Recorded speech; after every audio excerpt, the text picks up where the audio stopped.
20% worse than last winter.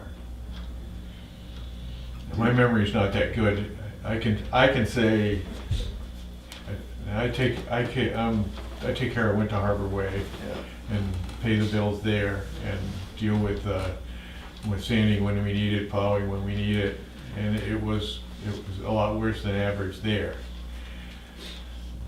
That's, that's not the same thing as a town-wide. But one of the big things, this is a trend for us, is our sanding bill is becoming higher than our plowing bill. Right. Because you have that little quarter-inch, eighth-inch of rain, and all of a sudden you got a coating of ice on top of whatever friction device you had there. Yeah, so you gotta run the sand truck down there again. Yeah. It just would be helpful, I think, to be able to establish some cost per storm event.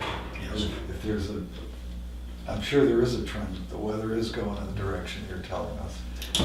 We didn't look at budgets and we didn't look at cost, and we talked about it. And part of the reason is a lot of towns or the state is coping. They're coping within whatever budget they get. So Right. it's more of a quality issue than it is how much is it going to cost. If you establish the quality first, then some years it's going to cost a lot more than others.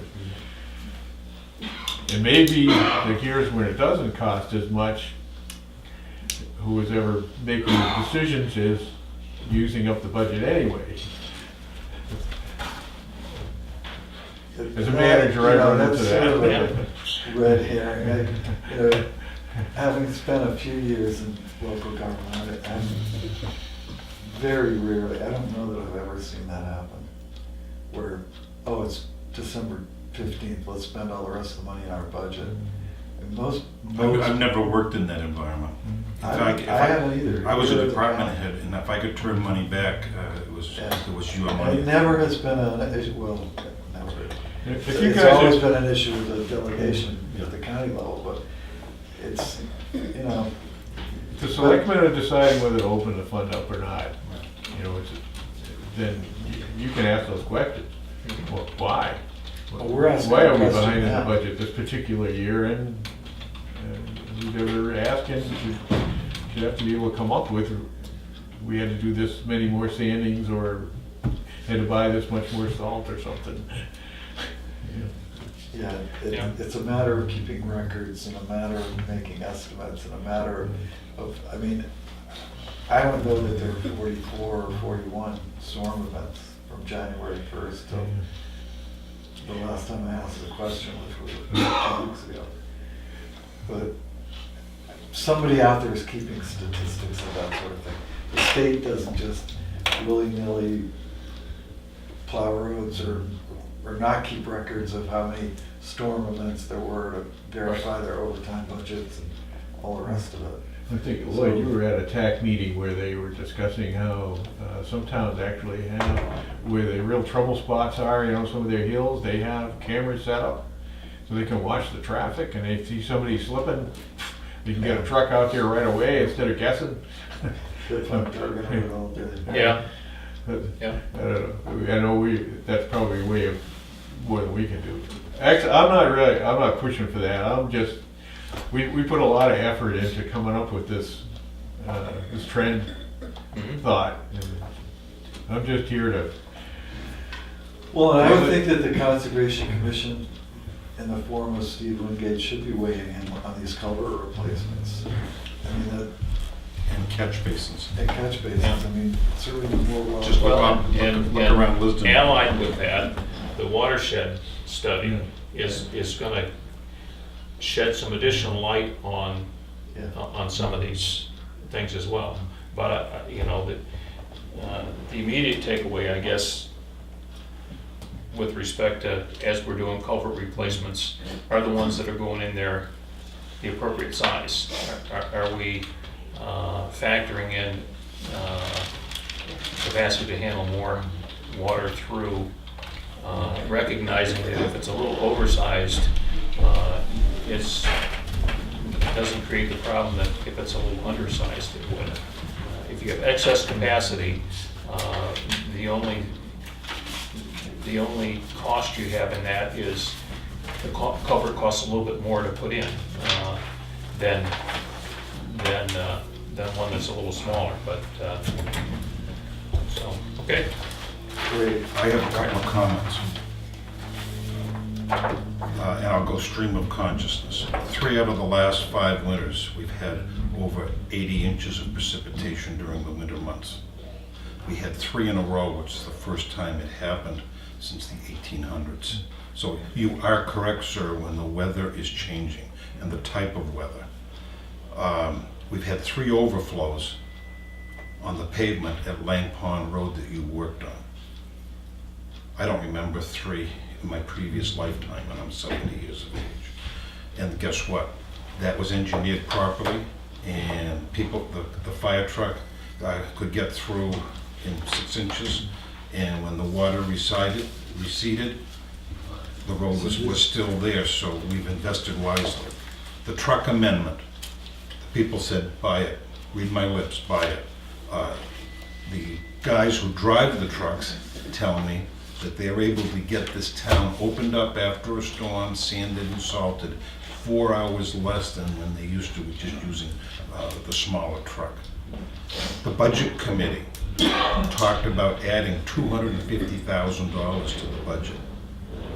At town meeting, someone stood up and raised $350,000. So you are absolutely correct that there are people out there that want the town to, in a balanced way, add money. For example, we've had 5 years of betterment easements, Sadi-Dar Farms. That's an option for us. There's the transportation funding, the legislature isn't helping us. For example, Middleton Road to Middleton and New Durham was a cooperative effort between the town of Wolfboro and the state of New Hampshire. The frauds at the legislature did the following. They did away with $1.7 million in the 33% matching funds in this biennium for 2018-2019. Think of the projects in Carroll County that could get done, and towns are willing to step up like Wolfboro did, and we'll be talking about that. The other thing is, there was to grant the municipalities the option of attaching a fee to motor vehicle registrations, failed by 1 vote in the Senate last year. There's about a dozen towns and cities that use that, and that what happens there is we can attach to your motor vehicle registration. It has to go to town meeting. The project has to be voted on, and no, it's a yearly thing. Let me continue. We have a diesel grant that we could use to replace a diesel vehicle. We have a truck that's approaching 18 or 19 years of age, and we've already spent $6,000 this year rebuilding it. I make a copy, since I've been selectman, of every single road bill, and I break it down. It's a little bit over $74,000, but the money we get from the state, Chris Sununu and the governor worked on a thing where we got that money double, and that's outside the budget. I've asked the question, why don't we do like the seacoast communities and get storm insurance? I don't know how much it costs, but I'll investigate that.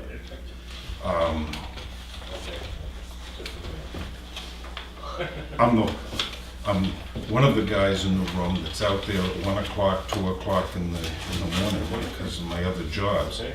And I can tell you, the roads are passable. I think Jim does a great job. But he also has tried very hard to keep the cost down. And I've told him this to his face. Sometimes the Board of Selectmen play the role of dentists, of just adding a little bit more here and a little bit there. So, thank you for your efforts. And I'll speak for the board, I'll speak for myself. We support what you say, so thank you.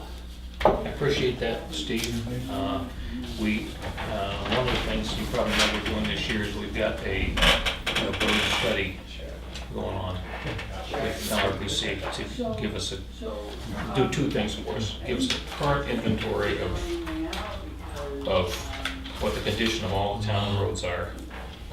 It also plugs into a tool that allows us to, that models the wear and tear and deterioration of the pavement and allows us to look at different pavement maintenance options, including the full repaving and rebuilding that we do, but other things as well. And models also the cost and also the impact on the ability of the roads to continue to function. So I think that's an important thing that we're going to have to work with going forward. In my view, it's important that we maintain the roads well, but and it's easy to say we'll put more money, do more repaving this year, but over time we need to do it in a way that we don't throw a little money at it here, throw a little money at there. How do we do it in a smart way that we improve the overall condition of the roads and be able to sustain it going forward? So I'm looking forward to that road study helping us do that. Yeah, I think it's good. Yeah. This is already the the points where they're gonna measure the pavement. Thank you for all that you do for I the have, town. Go ahead. while I'm here, Yes. while I'm here, While you're here. Go ahead. Yes, sir. I've had a question from the Conservation Commission member who is kind of our easement specialist, wondering if we should be doing an easement for the Cow Island lot. It'd be a no development easement, like we did the Great Meadow. Knows anything about that? Now you're talking about the beach lot, or are you talking about the interior lot? The whole lot. And there could be conditions put on that, like, I know the town has allowed a couple of people to extend septic back there, and that's good, that's good for the community source of water. So, you can build that into the easement, hiking trails can be built into it, camping, any of these things that you want to do. But all it does is prevent the town, some future town government from saying, hey, we could make a couple $1 million Or commercialize it. selling that, or even more if we subdivide the whole interior. Build a bridge. So it just protects it for the future, and we don't have a lot of that in the islands. Yeah. I think it sounds like it makes sense to me. Yep. All right. Why don't you investigate it? Yeah. And then the other one is the RID. We've been working for about a year trying to do some more extensive testing. We've been working from the point of view of Wolfboro should pay for it. We have the option of paying for it ourselves just to see where it is, or a combination. Right after we talked yesterday, I have to think about, maybe we should look at some critical point and see what we put in the water, like the outlet from Mirror Lake, or 19 Woodworth, but Melvin River, where Melvin River comes in, or a cove somewhere. Would that be included in the watershed program? That grant? It would be part of, you might recall that we've been reporting on this, that we found out that the U.S. Geological Survey has been doing these kind of pioneering studies on personal care items and pharmaceuticals in water. And then there is also fire retardants, another one that seems to be a big one. And just from people buying clothing and then washing it in their washing machine. And it's a pretty strong carcinogen. something you wanna know about. So, those kind of things are what we're looking at. Well, that, your knowledge and your background with you and Larry Gill on that has already paid dividends, because the fire chief has legally got rid of all his, the fire suppression chemicals. Unfortunately, we can't take credit for that, but it is. It was part of the process, so. Yeah. It's something of concern. Well, I think we need to look at it for Waters and Tuftonboro, as well as for what's coming out of the RAB. And I must say that I was disappointed that after last year's discussions with Wolfboro about getting involved in this testing, that they chose to step back away from it. The issues with the RIB and the solution to that is something that's going to happen. They haven't actually stepped back from it. At the last Selectmen's meeting, or the one before that, a couple weeks ago, Linda Murray brought it up. And they're committed to. I don't think it was, she knew about it from talking to Dave, but I think Dave just kind of put it in his budget, and he was hoping it would just fly through like that, because he wasn't sure that it would get broad support otherwise. And then when the opportunity, when they hoped to buy the parcel of the land, he didn't have anything budgeted for that, so he had to scrounge around in his budget. So that, Well, that's my understanding of what happened. regardless of all the little pieces along the way, we definitely had the indication that there was a commitment to it. If it didn't get to the Board of Selectmen, right, and get reaffirmed, and shame on them at that point. We can't change where the RIB is or where the outflow from the RIB goes. It's where it is. That ship has sailed. We need to do what we can to protect the waters, and one of the ways that we can do it is better understand what's in it. I guess I have to disagree that the ship has sailed, but we'll go down that path some other day. But the only place that anything is going from that RIB is into the 19-mile brook and that watershed. So that whole thing needs to be tested to get some kind of baseline, and that should be Wolfboro's responsibility. I think what Dave Ford was talking about was testing at the site.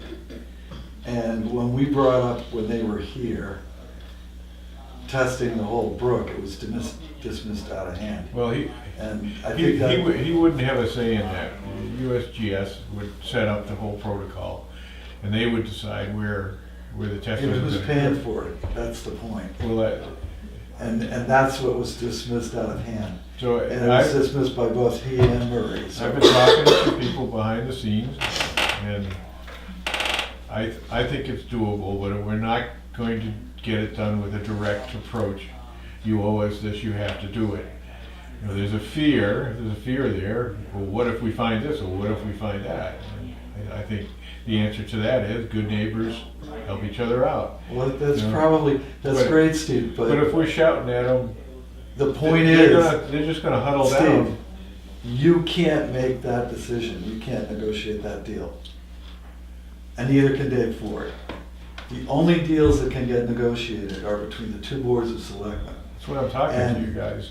Yeah. I'm hoping Right, you're gonna but- be behind but whatever if I can work something But out. the position that I'm gonna take as one selectman is that, yeah, if something goes wrong, if there is some sort of infiltration of bad chemistry into the 19-mile brook at some later date, then it's gonna get shut down.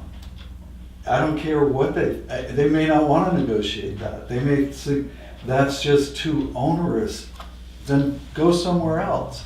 I mean, our only job is to protect Tuftonboro. It's not to be a good neighbor. I love being a good neighbor, but that's not our job. Our job is to protect Tuftonboro from adverse things and protect its borders. So, I mean, I don't think these negotiations are gonna be all huggy-kissy, because they've already presented at this meeting here with loud voices what they were Pretty gonna far do. away from huggy and kissy right now, It sure is. and it wasn't that way before. Well, they were trying to take land in Tuftonboro before. It- The past 10 years, there's an ebb and flow of hugs and kisses. Yeah. Yeah, I certainly, before I was a selectman, there was everything but guns being drawn. So, Good So, idea. Yeah, we were pretty militant for a while. Well- We saw an opportunity to work with people, and it was working. and we all need to work to get to a solution. But the solution, we have to be focused on the impact on this community in the process. And I would say goal one is to find out what's actually in that water. I agree. And that's where I would shoot for goal one before I start thinking about goal 2 and goal 3. They have no legal responsibility to do this kind of survey. If it comes out to be that there's a problem, they have no legal responsibility to do anything about it, because those are not controlled items within the New Hampshire statute. No, That's the point. That's the that point. changes. This is a contractual agreement, it's not a statutory agreement. They've brought themselves into a contractual situation. We're outside of the statutory requirements. They can say they don't have to do any of this statutorily, but we can certainly make it more difficult for them. And the only way that they're gonna do it Much is better some leg sort to of, stand on if we know what's coming in. Yeah. right, contractually. both of you folks are Let's, correct. all right, Can I- let's move along.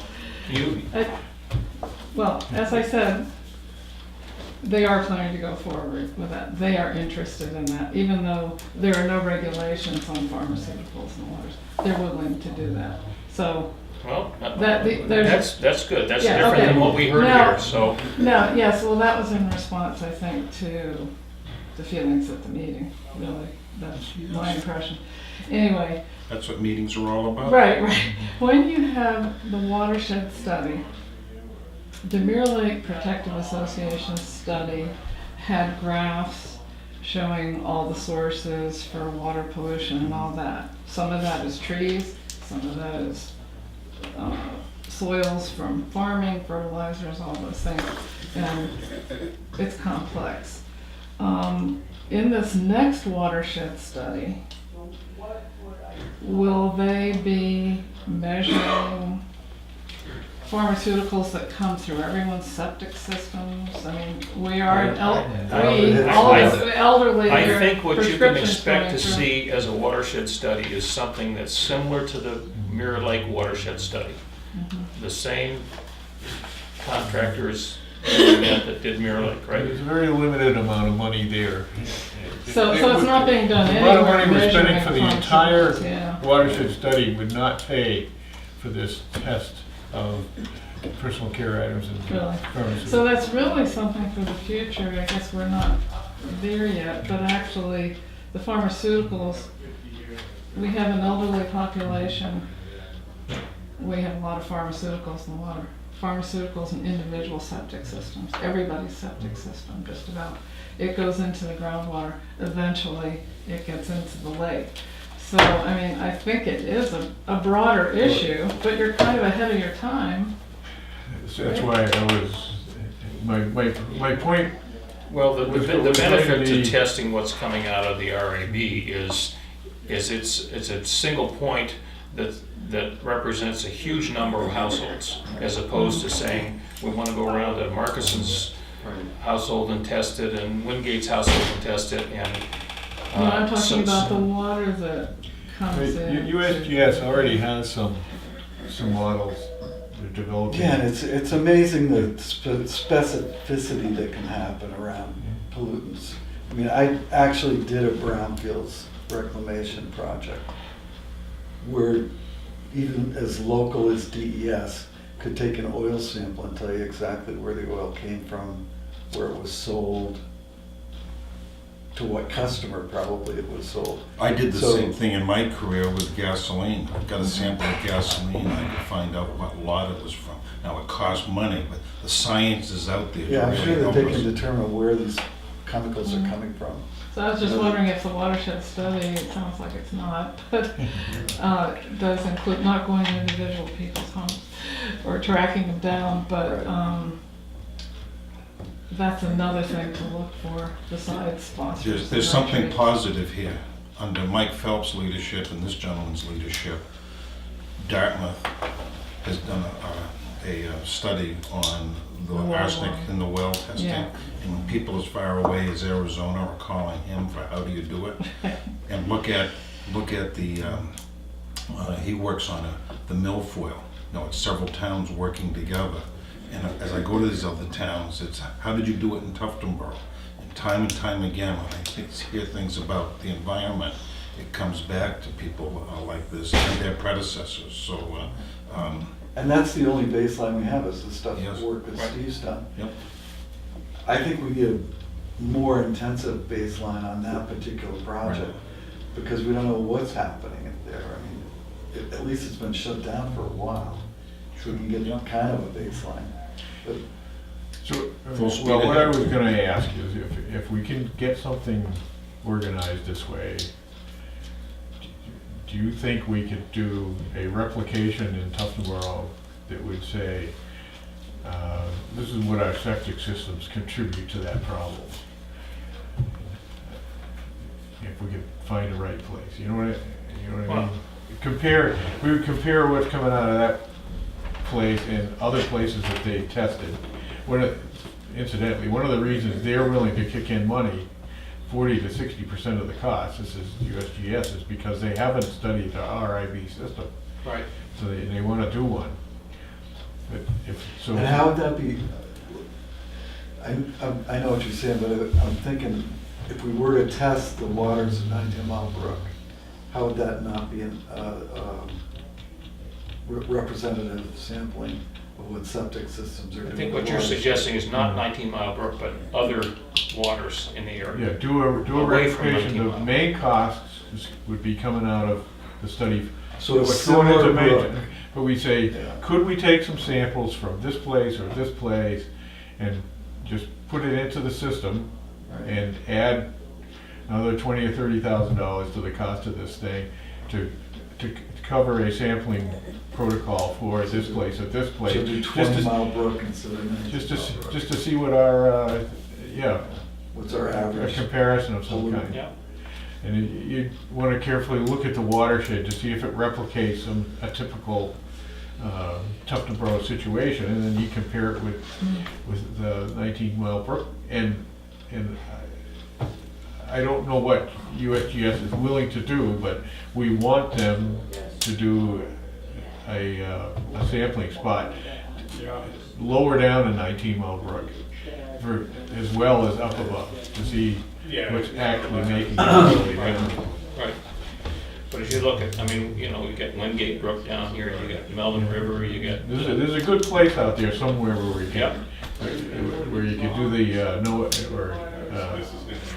no influence from 19 Mile idea, but we would have to pay for that part.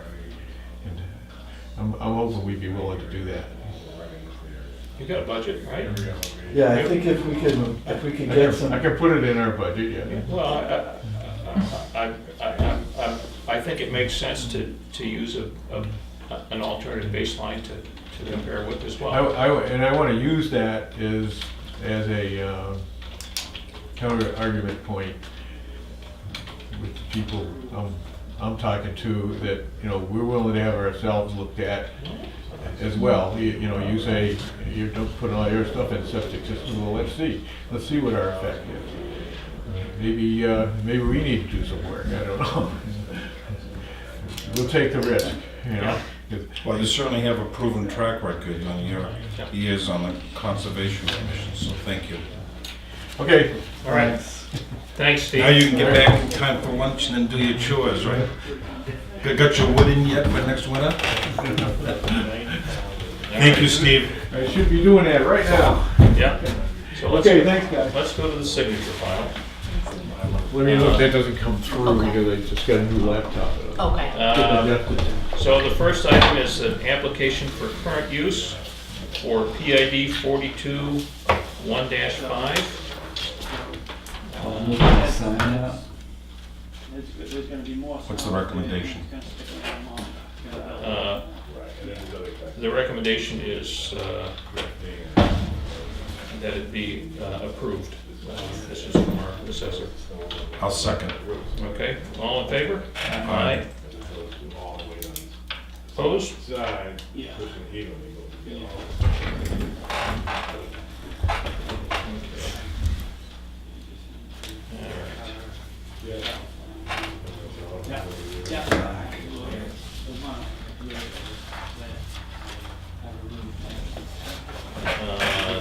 The next is an application for an elderly and blind exemption for PID 28-3-10.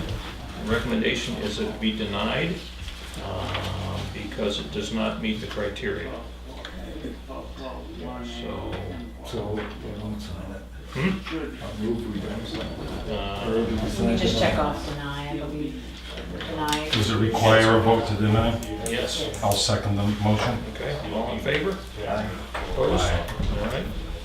Is, motion carries? Well, that was my, because then those coming.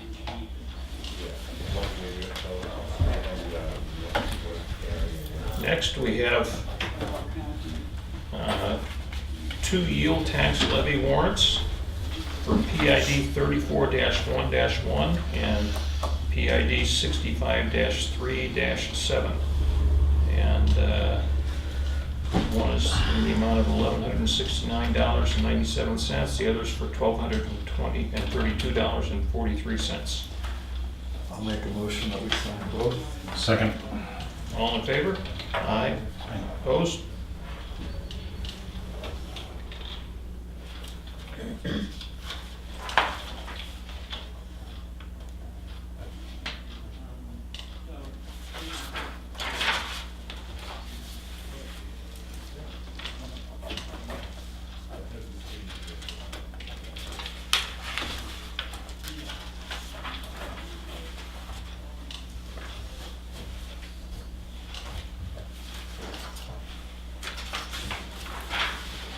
Next, we have a gravel tax levy of $28.34 for PID 66-2-69. I'll move that we sign that. Second. All in favor? Aye. Aye. Opposed?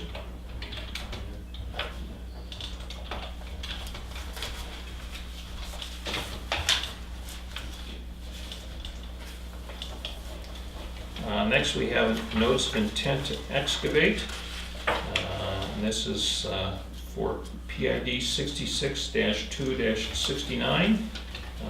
And this is one of our existing old pits. So it's not subject to. Not subject to the Permitting process. permitting process, that's correct. I'll move we sign it. Second. All in favor? Aye. Aye. Opposed? There's only one on this? Yes. Okay. Aye. Yeah, I know. Timber tax, you got two. Gravel tax, you Well, have gravel one. tax is so small, we can't afford Yeah. that much ink. Right. We're only making $26. Yep.